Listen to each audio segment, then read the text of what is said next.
So, mabilisang video lang guys, mag-unbox na naman tayo ng parcel dahil nabudol na naman tayo ni Shopee, no? May bago na naman tayo nakitang item na trending ngayon online and excited na akong i-try ito guys.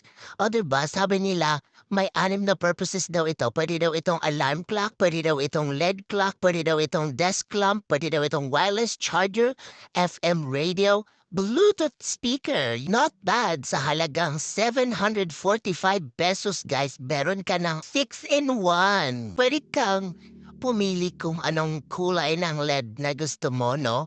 Pwedeng rainbow, pwede din sumasayaw-sayaw yung rainbow parang disco light. Yung ikinaganda din nito guys, very compact siya, portable, so kahit saan pwede mong dalhin, so pwede ka mag-disco anywhere you want. Lapit na ang Pasko guys, pwede din itong pang regalo. Add to cart na, check out my yarn.